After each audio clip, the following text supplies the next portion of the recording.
वहीं राजधानी जयपुर में आयोजित जाट महाकुंभ में परिवहन मंत्री बृजेंद्र ओला, विधायक हरीश चौधरी, राजस्थान सरकार में उप मुख्य सचेतक महेंद्र चौधरी, जाट महासभा के प्रदेशाध्यक्ष राजा राम मील ने भी विचार रखे और समाज की एकता पर जोर दिया। मंडल के टाइम से उससे पहले किसानों को आजादी दिलाने के लिए जो कार्य किया, उनके बलबूते पर आज हम जो मंत्री बने हैं, विधायक बने हैं या जो व्यापारी बने हैं, जो हमको पढ़ने का अधिकार मिला है, हमको मकान बनाने का अधिकार मिला है, उन सबको मेरी तरफ से श्रद्धांजलि देता हूं। हमने आजादी के बाद बहुत उन्नति की है जाट समाज ने।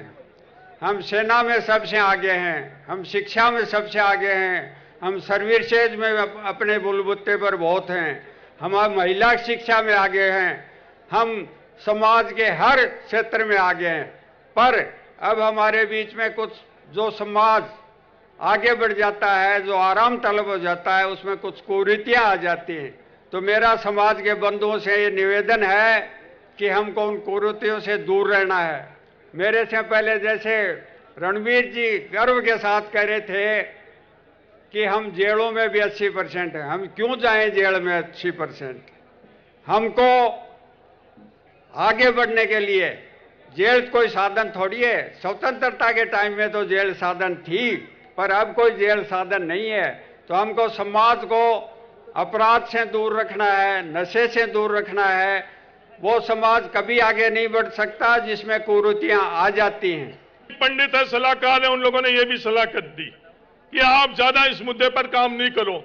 जो 24 घंटे राजनीति करते हैं, उन्होंने मजबूत से मजबूत लोगों को सल्टा दिया है, आपका भी नंबर आएगा। पर मेरे पास दो चीज थी, क्या इन नौजवानों का वाजिब हक है, इनके लिए हम लोगों के लिए संघर्ष करना चाहिए या इस सल्टाने वाली राजनीति से डर कर चुप रहना चाहिए।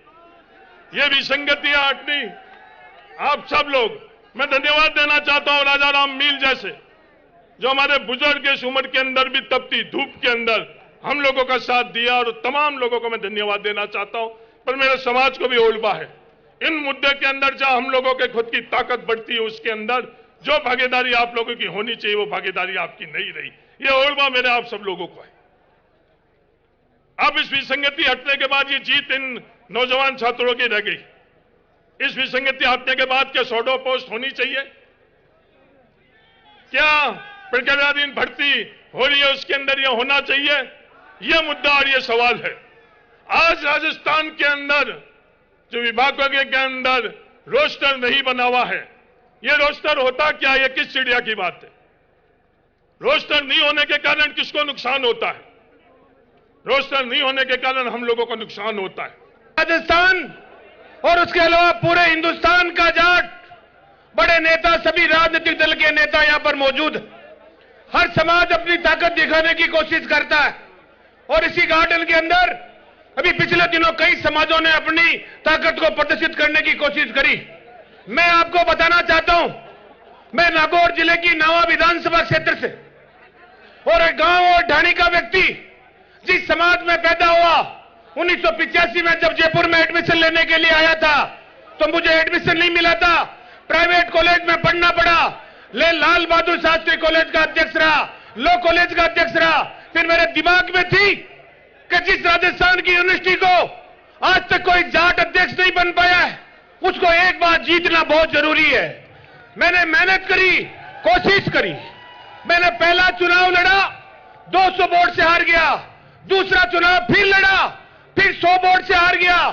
थक के गांव चला गया, लेकिन वापस आया और मेरे दिमाग में थी कि राजस्थान की यूनिवर्सिटी का अध्यक्ष पहली बार कोई जाट बनेगा, जाट की ताकत पे बढ़ेगा, सब समाज को साथ में लेके बढ़ेगा। वापस आया, ये बीजे पूनिया जी, ये राजा राम जी मील, ये ज्ञान प्रकाश पिलाड़िया जी, ये ताराचंद जी सिंगड़, जो मुख्य लोग यहां पर बैठे, इन्होंने रात रात मेहनत करके जयपुर के घर घर के अंदर जाकर मेरे लिए वोट मांगे, और राजस्थान की यूनिवर्सिटी के अंदर सबसे पहला जाट प्रेसिडेंट आपका महेंद्र चौधरी उस वक्त बना।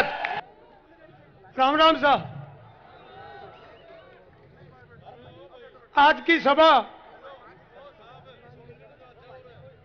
सभा में पधारे हुए हमारे मेहमान, बड़े बड़े मंच पर बैठे हुए सारी पार्टियों के अगवा, चाहे डोटासरा जी अध्यक्ष कांग्रेस हो, चाहे पूनिया जी अध्यक्ष बीजेपी पार्टी हो, या सेंटर के मंत्री कैलाश जी हो, चाहे यहाँ के मंत्री जितने भी है 5-6 में हो, महेंद्र जी हो, या सारे हमारे समाज के जो आज की तारीख में मुखिया जो है वो सारे मंच पर विराजमान है।